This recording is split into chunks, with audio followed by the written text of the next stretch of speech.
देख रहे हैं हर खबर हरियाणा और मैं हूं आपके साथ नैना शांडिल्या। चलिए बढ़ते हैं खबरों की ओर। पीएम मोदी की रैली को लेकर सीएम मनोहर लाल ने बयान दिया है। उन्होंने कहा कि पीएम मोदी को पंजाब में रैली करने से रोकना निंदनीय है। सीएम चन्नी को पद पर रहने का कोई अधिकार नहीं है, उन्हें इस्तीफा दे देना चाहिए। इसके साथ ही सीएम मनोहर लाल ने कहा कि पीएम मोदी का रूट गोपनीय होता है, लेकिन इसका खुलासा कर दिया गया जो राज्य सरकार और पुलिस का फेल्योर है। तो वहीं सीएम मनोहर लाल ने कहा कि पंजाब सरकार बर्खास्त करने के लिए राष्ट्रपति से निवेदन करेंगे।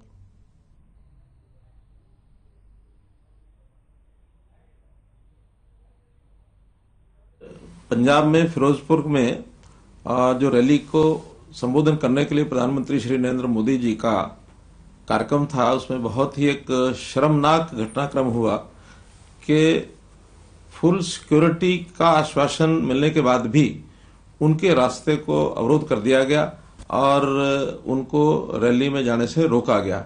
यानी एक प्रकार से एक डेमोक्रेटिक कंट्री में किसी देश के प्रधानमंत्री के साथ कोई स्टेट की इस प्रकार की इकाई ऐसा एक घिनौना हरकत कर सकती है, तो ये बहुत निंदनीय घटना है। और मैं समझता हूं कि वहां के चीफ मिनिस्टर चन्नी को बिल्कुल भी अब अधिकार नहीं है वहां के शासन करने का।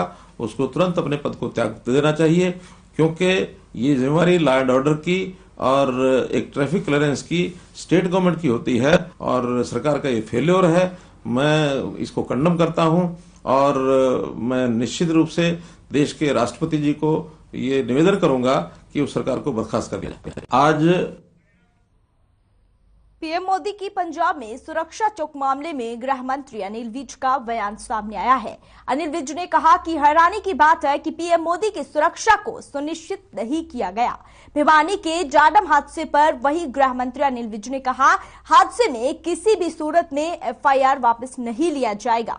करोड़ों की चोरी के मामले की तफ्तीश चल रही है और आईपीसी धीरज सेतिया की गिरफ्तारी के बाद खुलासे होंगे।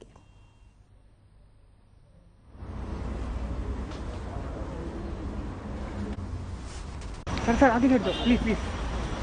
कोई सरकार प्रधानमंत्री को सुरक्षा प्रदान ना कर सके, उससे ज्यादा निकम्मापन और अक्षम सरकार हो नहीं सकती। देश के लिए एक रिस्क है, एक खतरा है कि ऐसी सरकार आज वहां बैठी है जो अपने देश के प्रधानमंत्री को सुरक्षा प्रदान नहीं कर सकती। सर आगे प्लीज। पीएम मोदी की रैली को लेकर पूर्व केंद्रीय राज्य मंत्री और सांसद रत्नालाल कटारिया ने बयान दिया है। उन्होंने कहा कि पीएम मोदी का पंजाब में रास्ता रोककर कांग्रेस ने अपने षड्यंत्र को उजागर किया है। साथ ही कहा कि कांग्रेस नहीं चाहती थी कि पंजाब में प्रधानमंत्री विकास कार्य का शुरुआत करे। कांग्रेस कहां तक गिर गई, इसकी अंदाजा लगाया जा सकता है। तो वहीं रतनलाल कटारिया ने कहा कि प्रधानमंत्री की सुरक्षा में जानबूझकर सेंधमारी की गई है। वहां पर शुभारंभ करें।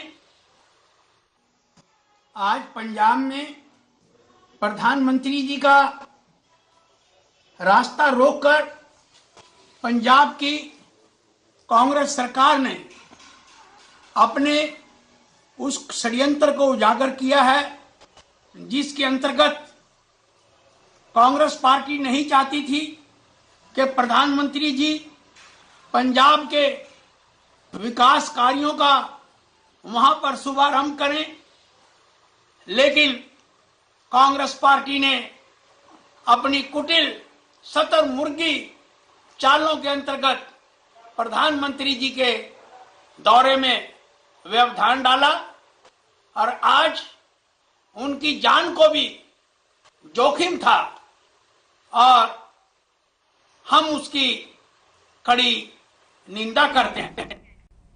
बीजेपी के प्रदेश अध्यक्ष ओपी धनखड़ ने पीएम मोदी की रैली रद्द करने को लेकर बयान दिया है।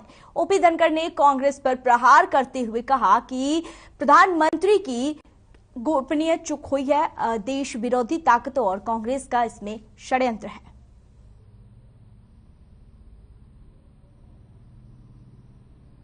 और सारा देश इस बात की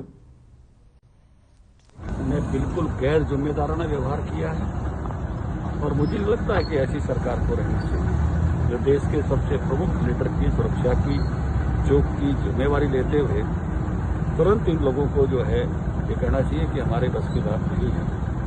और सारा देश इस बात के ऊपर बहुत क्षुब्ध है कि इतनी बड़ी चूक पंजाब में आज जो है वो प्रधानमंत्री जी की सुरक्षा में हुई है और नाराजगी में गुस्से में है पूरा देश। और मैं कहूँगा कि ऐसी सरकार को रहने का कोई नहीं। यमुनानगर में कन्या भ्रूण हत्या एक पाप और नशा एक अभिशाप कार्यक्रम का आयोजन किया गया। हरियाणा विधानसभा अध्यक्ष ज्ञानचंद गुप्ता ने कार्यक्रम में शिरकत की।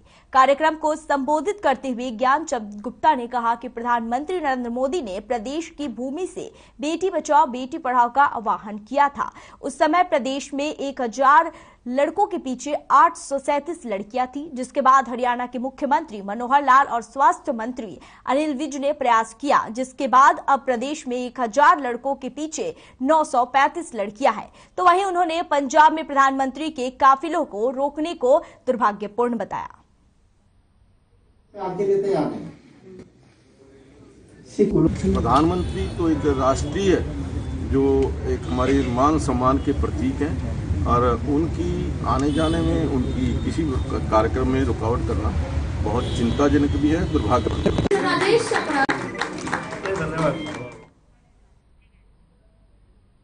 डाडम हादसे को लेकर जमकर राजनीति हो रही है, जहां सरकार दबाव कर रही है कि वो इस पूरे मामले को लेकर गंभीर है, दोषियों पर सख्त कार्रवाई की जाएगी।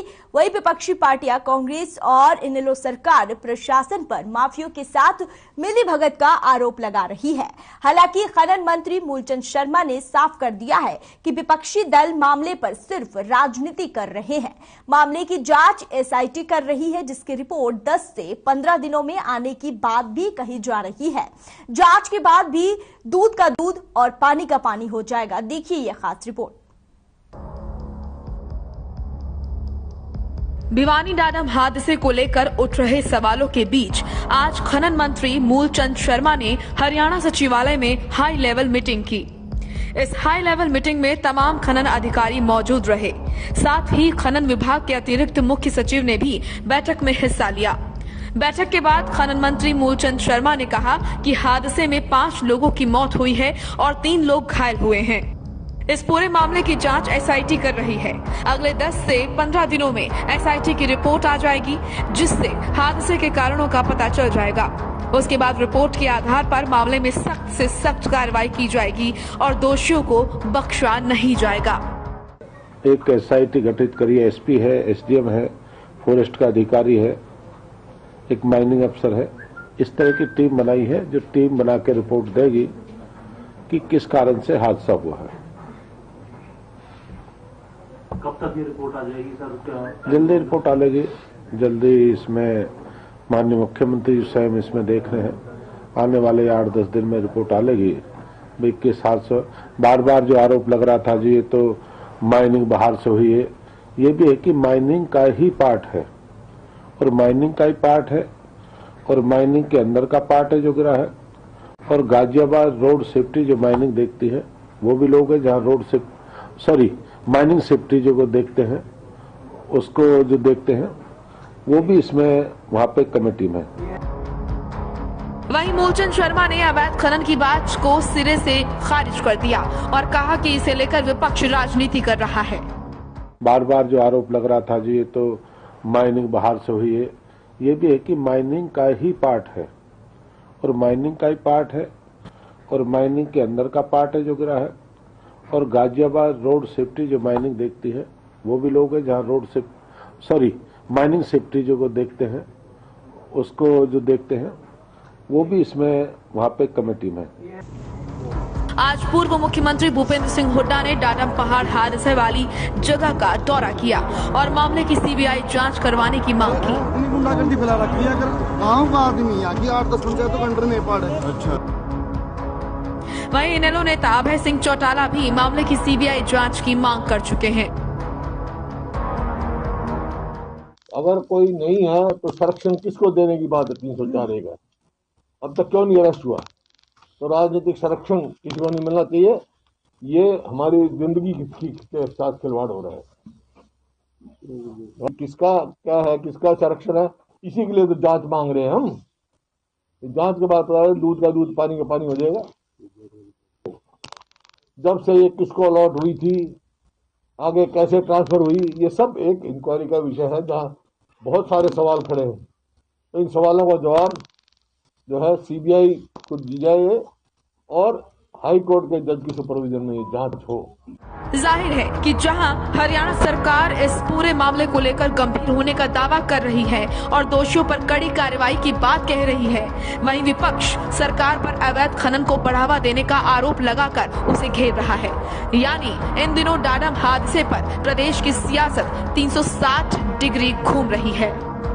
ब्यूरो रिपोर्ट, हर खबर हरियाणा। खबर गुरुग्राम से है, जहां जिलेवासियों के वैक्सीनेशन सुविधा को ध्यान में रखते हुए स्वास्थ्य विभाग की ओर से हेल्पलाइन नंबर जारी कर दिया गया है। इस नंबर पर संपर्क कर वैक्सीनेशन से जुड़े अपनी सभी समस्याओं को आप दूर कर सकते हैं। लोग इन हेल्पलाइन नंबर को लेकर डॉक्टर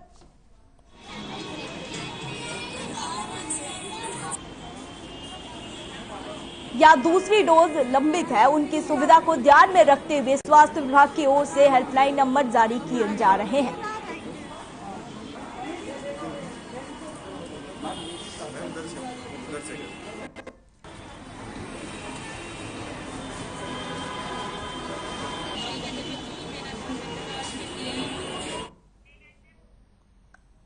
अंबाला में बुधवार को बार एसोसिएशन की मीटिंग हुई, जिसमें संयुक्त रूप से हुए फैसला लिया गया, जहां 15 जनवरी तक कोर्ट में अर्जेंट मामलों को छोड़कर अन्य मामलों की सुनवाई वीडियो कॉन्फ्रेंस से होगी। इसके अलावा जमानत और स्टेट मैटर पर भी फिजिकल सुनवाई की इजाजत मिलेगी। वहीं बार एसोसिएशन के प्रधान ने बताया कि कोर्ट कॉम्प्लेक्स में आने वाले लोगों पर कोरोना नियमों की पालन पर सख्ती बढ़ाई जाएगी।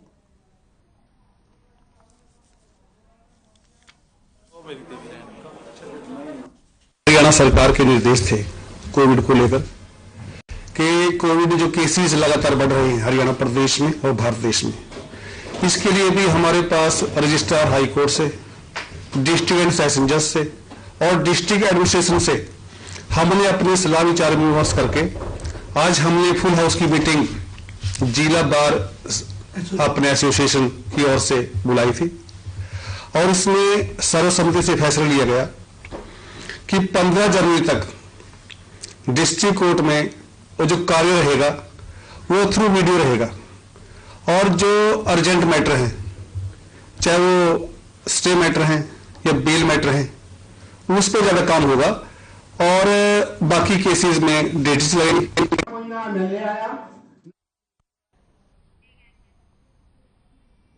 करनाल में वैक्सीनेशन अभियान जारी है। वहीं आज बरसात के बीच भी वैक्सीन लगवाने वालों की भीड़ देखी गई। बता दें कि शहर में 15,77,378 लोगों को वैक्सीन लगी, जिसमें से 11,45,242 लोगों ने पहली डोज लगवा ली है और 8,32,134 लोगों ने दूसरी डोज लगवाई है। बताते चले कि 117 केंद्रों पर वैक्सीनेशन किया जा रहा है। वहीं महेंद्र सिंह ने बताया कि बिना वैक्सीनेशन के कहीं भी एंट्री नहीं दी जाएगी।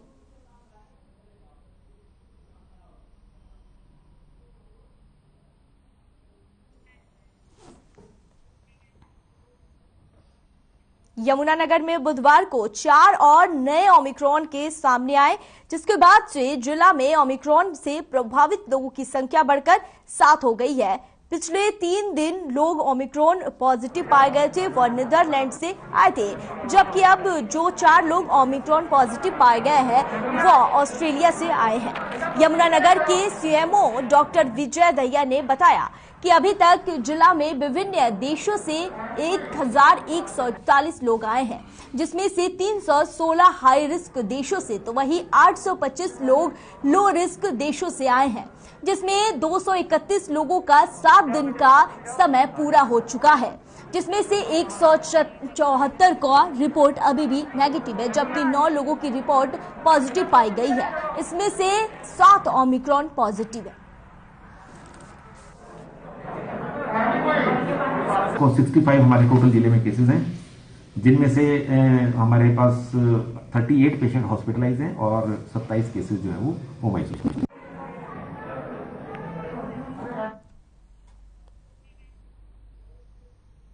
कोरोना की तीसरी लहर की आहट के बीच रेवाड़ी में सख्ती दिखने लगी है। दोनों डोज के बगैर सार्वजनिक स्थानों पर एंट्री बैन हो गई है। जिला सचिवालय, बस स्टैंड, रेलवे स्टेशन और मॉल के बाहर एंट्री से पहले पुलिसकर्मी दोनों डोज वाले सर्टिफिकेट की जांच करते हुए दिखे। इस दौरान बहुत से लोगों के साथ जेजेपी के प्रदेश महासचिव और पूर्व रोडवेज प्रधान के पास सर्टिफिकेट नहीं मिले, जिसकी वजह से उन्हें एंट्री भी नहीं मिली। तो वहीं पुलिस ने सड़कों पर बगैर मास्क घूमने वाले लोगों के खिलाफ भी अभियान शुरू कर दिया है और शहर के विभिन्न चौक चौराहे पर पुलिसकर्मी से बगैर मास्क घर से बाहर निकलने वालों के चालान भी काटे जा रहे हैं। बता दें कि प्रशासन की 5 से ज्यादा टीमें और पुलिस की कई टीमों को आदेशों को सख्ती से लागू कराने के लिए शहर में उतारा गया है।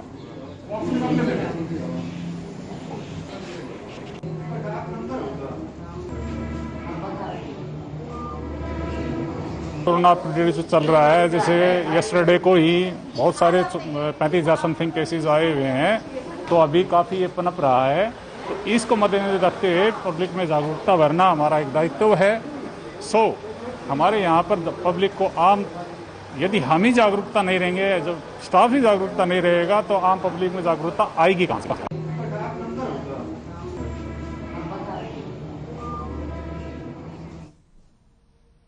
राज्य परिवहन निदेशक ने प्रदेश के सभी जिलों के डिपो जीएम को निर्देश जारी किए हैं और कोविड की तीसरी लहर के मद्देनजर एम्बुलेंस के लिए ड्राइवरों की मांग की गई है।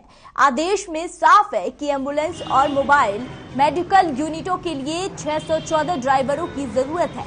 इस लिस्ट में यमुनानगर डिपो भी शामिल है। आपको बता दें कि महिलाओं के लिए विशेष रूप से चलाई जाने वाली पिंक बसों को फिलहाल इमरजेंसी में एम्बुलेंस के रूप में इस्तेमाल करने की तैयारी कर ली गई है।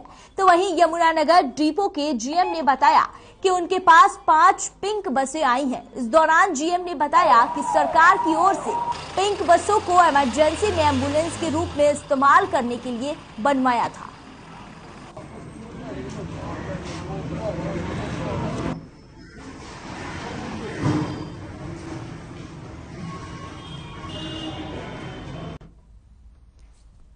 करनाल में प्रदेश भर की आंगनबाड़ी वर्कर्स हेल्पर ने अपनी लंबित पड़ी मांगों को लेकर सरकार के खिलाफ आक्रोश रैली का अपना विरोध जताया। हजारों की संख्या में प्रदेश भर से आंगनबाड़ी वर्कर हेल्पर ने आक्रोश रैली में हिस्सा लिया। आपको बता दें कि रैली के दौरान चंडीगढ़ में हुई सरकार के साथ वार्ता विफल रहने की बात कही और करनाल में हुई प्रदेश स्तरीय बैठक में निर्णय लिया कि आने वाली 12 जनवरी को जिला स्तर पर जेल भरो आंदोलन किया जाएगा।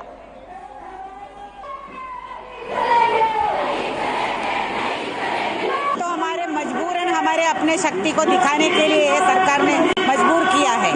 ये पिछले 1 महीने से ये तो ठंड में अपने घर परिवार छोड़ के आंदोलन कर रही है और कोई नाजायज कोई भी मांग नहीं है। हम चुनौती देते हैं कि कोई भी बोले कि कोई एक मांग में कोई चीज गलत है या उसको करने के लिए सरकार के पास में साधन नहीं है, तो हम चुनौती देते हैं। और ये भी नहीं, ये सिर्फ अपने लिए मांग नहीं कर रहे हैं, ये देश की भविष्य है, ये देश के बच्चे और उनका भविष्य बनता है कि इन्हीं के हाथों में और उनका जो पोषण और उनका स्कूल पूर्व शिक्षा, इस सब के लिए ये देश के निधि हाथों में सौंपने जा रहे हैं और उसके लिए बजट का आवंटन का कटौती कर रहे हैं। और ये सरकार की नीति, चाहे वो हरियाणा का भाजपा सरकार हो या केंद्र का भाजपा सरकार हो, उन नीतियों के खिलाफ में ये मांग है कि ये निजीकरण बंद किया जाए और इसके अंदर पूरा साधन। तो शाम में रोजगार की मांग को लेकर युवाओं ने HSIIDC कार्यालय के बाहर विरोध प्रदर्शन किया। युवाओं की मांग है कि जब गांव में इतना बड़ा खनन का कार्य चल रहा है, उसमें कार्य करने के लिए बाहर के लोग बुलाए जा रहे हैं, जबकि गांव वालों को अनदेखा करके उनको रोजगार नहीं दिया जा रहा है। वहीं HSIIDC के ऑपरेटिंग मैनेजर मान सिंह ने बताया कि कंपनी के अंदर एक प्रोसेस के तहत ही युवाओं को नौकरी दी जानी चाहिए, तो वही लिखित परीक्षा और शारीरिक परीक्षाओं को भी निकालना पड़ेगा। उसे कंपनी में कार्य के लिए नहीं रखा जाएगा जो इस कार्य में फेल हो गया है।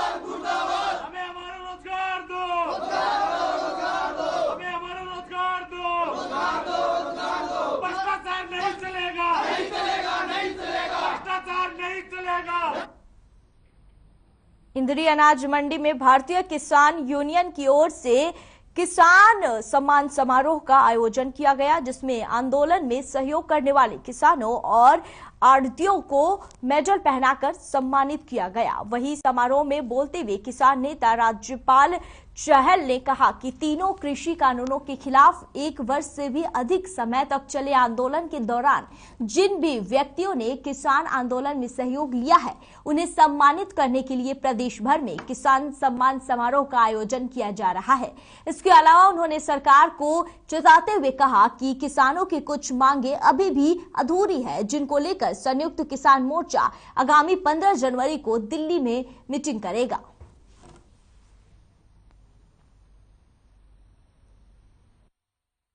आज भारतीय किसान यूनियन चड़ूनी ग्रुप की तरफ से जो जंग जीत के है दिल्ली, उसके सम्मान समारोह में यहाँ ब्लॉक इंद्री का जिस किसान ने, मजदूर ने, व्यापारी ने, कर्मचारी ने, जिन का जैसा भी सहयोग रहा, चाहे किसी ने धन से कराया, चाहे किसी ने पत्रकारिता से कराया, चाहे किसी ने गाना गा के कराया, जो भी जिस तरह की भी उसका दिल रहा, आज उनका सभी के लिए सम्मान के आज समारोह।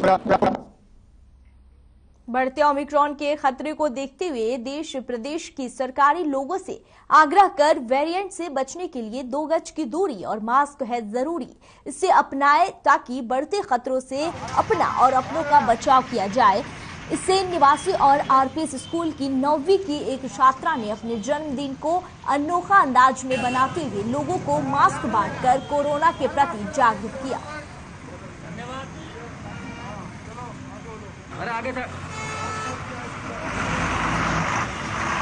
आज मेरा जन्मदिन है तो कोई भी फेस्टिवल होता है, पार्टी होती है, लोग इकट्ठा होते हैं, उससे अच्छा है कि हम सोशल डिस्टेंस बनाए, क्योंकि कोरोना आ रहा है। कोरोना का जो न्यू वर्जन है उससे लोग डर रहे हैं, हमें डरना नहीं है, उससे डट के मुकाबला करना है। आज यहाँ नाई वाली चौक पे मैंने उन लोगों को मास्क बांटे जिनके पास मास्क नहीं था। मैं सबसे यही कहना चाहती हूँ कि सब मास्क लगाएं।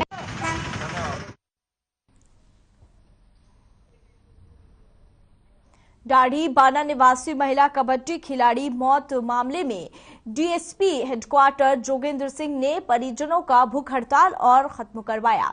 डीएसपी ने परिजनों के मामलों की जांच के लिए आश्वासन दिया और साथ ही 3 से 4 दिन के अंदर जांच शुरू होने की बात कही। वहीं परिजन ने 10 दिन में कार्रवाई न होने देने पर दोबारा से धरना और भूख हड़ताल शुरू करने की चेतावनी दी है। बता दें कि गांव दाढ़ी बाना निवासी कबड्डी खिलाड़ी 27 दिसंबर को घर से लापता हुई थी और 29 दिसंबर की सुबह उसका शव गांव के तालाब में मिला था, जिस पर परिजनों ने हत्या का आरोप लगाकर दादरी नारनौल मुख्य मार्ग जाम किया था। घटना के करीब 1.25 महीने के बाद उसके दादा ने कार्रवाई की मांग की है। या मतलब डाक के लिए कंपल की गई और वो जो है 3 दिन दौड़ में रही। अल्टीमेटम दिया हमने 10 दिन का, और 10 दिन के बाद अगर ये कोई ऐसा यूं का यूं रहा मामला तो हम 10 दिन के बाद में पूरी 13 कन्नी को हम यहाँ बैठा दें।